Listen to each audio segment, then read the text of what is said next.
I think that you are living in a very important moment of your history. It's perhaps one of the most critical moments of your democratic system. The thing that impresses me most is that with all the wealth of goodwill that is there in individuals, this country is such a threat to the rest of the world. What can the church do about it? While during the 60s, there was a lot of happening in this country. People were looking forward. There was a lot of drama and optimism. Now it seems as if the whole of society is looking down and lamenting for what is happening. In a capitalist system, the role of the church... Who are these voices speaking so bluntly to us in America in our churches? They are missionaries, in a sense, representing Christians from 6 continents. I'm Dr. Karl Mao, General Secretary of the Lutheran World Federation. For more than a month, I shared in a rare experience when a team of seasoned observer consultants came to us to help us see ourselves as others see us.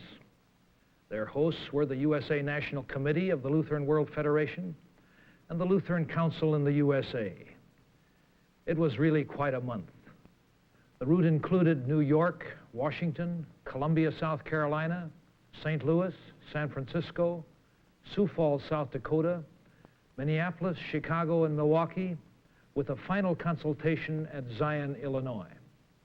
At Zion, the 3 church body presidents of the cooperating churches in this project indicated their expectations.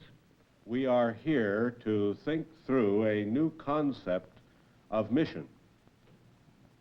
And as an American, I see several facets in that new concept. One is a new form of self-understanding for Christians in America. But then I would go on to talk about the new concept of mission in terms of understanding others. People who have been interested in world missions have usually thought that they were sending out missionaries to benighted peoples. And then if they improved upon that, they were concerned because they were sending out missionaries to impoverished peoples. There was always a sense of superiority from those on the part of those who were sending, and a sense of inferiority for those who were receiving missionaries. Americans, by and large, and Christian Americans, by and large, have not had an adequate realization of the growth in autonomy of peoples overseas.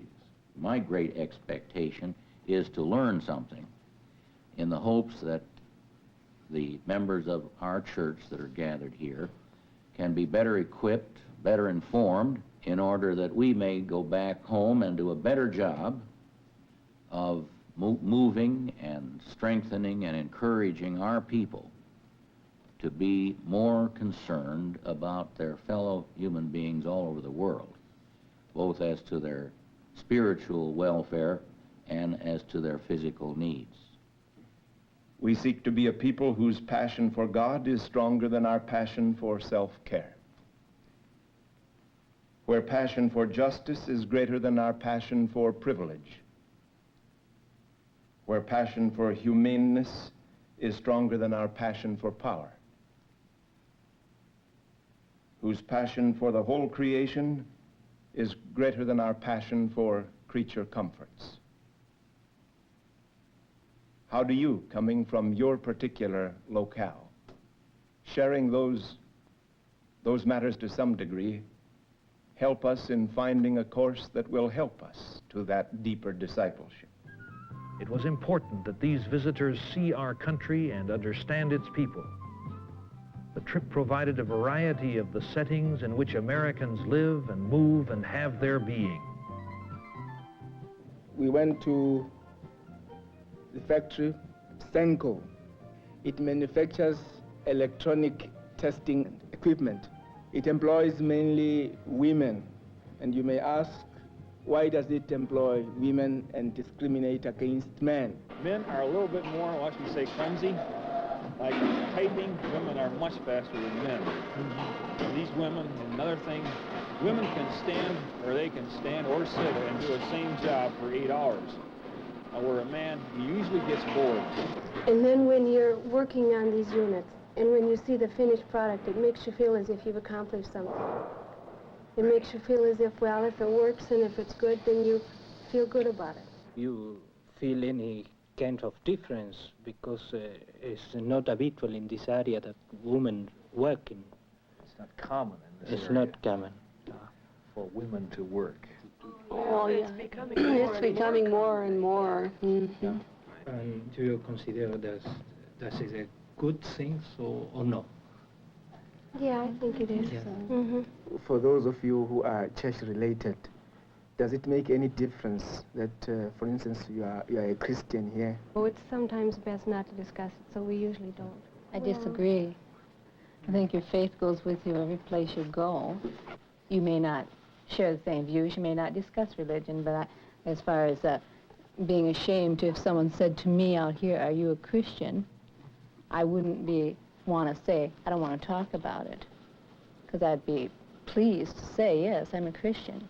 Your church is consolidated in the white American society, a transplanted society too.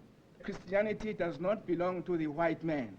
So if the white man no longer behaves like a Christian, we should not therefore conclude that Christianity is dead. That's what we've been doing all the time, as if the white man is the cousin of God. He somehow has a hotline to heaven. We have said we are just as good Christian as the white man. So among us, therefore, there is this new awareness. So black people are asking themselves the basic question, what is the relevance of the Christian gospel to my life situation as a black person, as a black man? The mission to the minority groups, one sentence only. I think the church has two different approaches, and that makes difficult to find the real goal. On one hand, you try to be paternalistic as before, to give money and to do welfare and so on. And on the other hand, the same church decided to support radical groups like American Indian Movement. There are no clear goals if both things are possible without clarification. I find these churches acting on symptoms and not on causes in general. Because the church is part of a system, she is unable to identify the values and the system in which the church lives in and is a part of. We coming across to you, do you view us as being the same as the secular world? You? Yes. Yeah, Church, not just this congregation. Well, if I may, so, may put it that way, the religious part of the secular world. Maybe it is in contradiction to you, but I feel that, well, I have been to a Methodist service in Sioux Falls last Sunday. I'm a Methodist, you see, and I met a good friend there, but I could not imagine that such an contemporary service would have been celebrated in our country. To a certain extent, it was like a theater. I was moved by the whole thing, but the question is... which way were you moved? Well, if it is really the gospel which has been preached there. Now, it may be a good thing. I'm not saying that that is a bad thing, but this is how it seems to me that the church is not recognizable enough apart from the society. Or put it this way, that as we went along, it seemed as if so often the church was following on what the society was establishing already. The lifestyles, for example. The church was not using a prophetic word there, but rather accepting what the lifestyle or the society is. We had the opportunity of visiting one military camp in the south.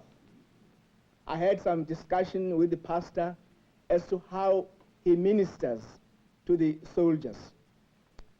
To me, it appeared as if, from what he said, his emphasis is on the pastoral care of these soldiers. He never, for instance, faces the question of the role of the military in relation to killing, for instance. I asked him, you ever discuss the fifth commandment with the soldiers? And then he said, well, we don't discuss that, and I believe that if anyone has some misgivings about the existence of the military, the best thing for him is to leave. So here we have a situation in which the pastor only understands himself as carrying out a pastoral function to the soldiers. He never challenges their consciences as to the ultimate purpose and impact of the work they are doing. I see the fragmentation of the American society. I see in one hand the divided by age, divided by race, and divided also by economics. And the danger of understanding your congregation as a club of people with the same cultural background and same interests is very great. Therefore, it is so difficult to integrate people who are different, for example, other colors, rich and poor, different ethnic groups, other kind of piety. People have either to be similar or to leave. I find here many of the same problems I have in my country. The two team members from Latin America, who were very much aware of the underdevelopment and poverty problems in Argentina and Brazil, found some parallels at a Lutheran mission in Chicago. You speak about racial differences, segregation, etc. But really, segregation is the name of the social classes in United States.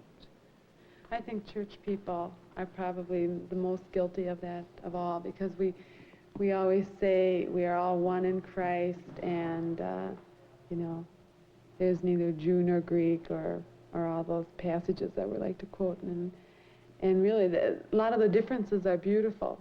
A lot of them are really ugly too. Yeah, we try and keep telling the suburban people, or the people out there, that the people down here are really no different than they are, that the same things make them laugh as make them laugh down here. There is one area, there is a big area in this city drawing people into this area, and you try to draw them out again. But in the same time that you try to help a person to get out of here and integrate in society, have a job again, have a normal way of life, at the same time they are sending more and more people, forcing these people into this area. So all the people that cannot cope with that society, the real society, real American society, so these kind of garbage people, they end up here, garbage of society. So the question is, should you work here where these people ended up, or should you go to those places that, and to those people that are forcing people to end up here?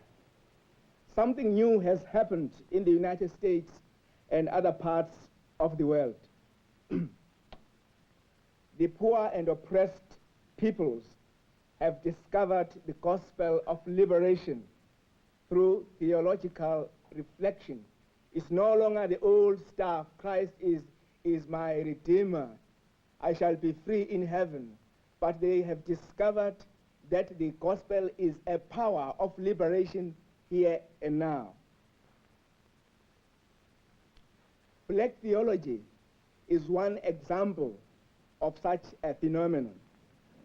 I never look at a church as a black church or white church. It might be because I was brought up in an integrated church back in Ohio. But churches aren't black or white or green. They are, I would say, expressions of a particular kind of theology, exponents of a particular kind of theology. That is the mistake we have been making at home. I come from South Africa. were thinking just like that, not being aware that in fact they were white. White values were the ones which were determining things. And our contribution did not matter. So it is important to be aware of the fact that there is black and white, so that as black people, you may make your contribution in the whole church life. I think it is important now more than ever. I see. Well, I appreciate your viewpoint, but I don't want to make a contribution as a black woman. I want to make it as a Christian, as a Lutheran. Yes. I am aware of my identity in the first place. Otherwise, I would not say I believe. If I say I believe, not really being aware of my identity, being something neutral, then really that is not the Christian faith as I understand it. It means that I have to be aware of my identity as a black person, the gifts God gave to me, so that then I may share these gifts with the rest of the communion of saints. I know I'm colored, dear brother, because I look in the looking glass, and I struggle with my hair, and I have problems of all sorts. I know I'm colored. That isn't the point. But I prize vain things. If I thank God for what He created me to be, there's nothing wrong with that. So it's a matter of accepting myself as I am. And if there is anything in me for which I have to ask forgiveness, it is only after I have discovered myself. Confession means the same thing. It means self-discovery, that I become aware of what I am. Without that, I can never be a Christian. These visitors could not possibly expect to learn to know us Americans in depth during the short visit of 1 month. They would be the first to admit this. Yet they did see a lot and hear a lot, and also exchanged a good many views with us Americans during that time. And they also raised their critical questions. The extensive discussions on the mission of the church have taught us to raise not only various questions about the mission of the church, but above all, the very radical question of mission itself. What this is all about is to try to humanize a system, try to humanize those men that have power, try to humanize those people that are investing in the third world. I think this would be a great evangelistic task in this country right now.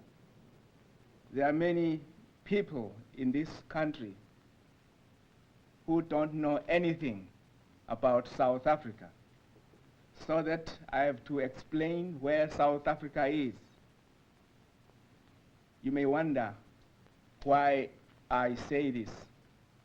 Why should you know about South Africa? I say that because in spite of Watergate, we are a very powerful country. You can make and unmake wars. You can decide when the Arabs and the Jews should come to the negotiation table. So you have a lot of power in your hands. So that I wonder if many people know so little about my country, whether one day you may not crash upon my life, not being aware of the problems I face. Spiritual renewal in our churches does not happen in the midst of traditional church work, but exactly at that place where Christians are confronted with new aspects of social and political reality, and where they try to relate this new social and political reality to our mission. We have been seeing the things that needs improvement, but still, even though we say some bad things about your work, we still like you and love you. You are good people, great people. What do we do? And I think you are open also, and I think you would appreciate this, because you are not defensive. As far as we can tell, people have been open to us. With this idea, I think we have been very critical, and we will continue to be critical also.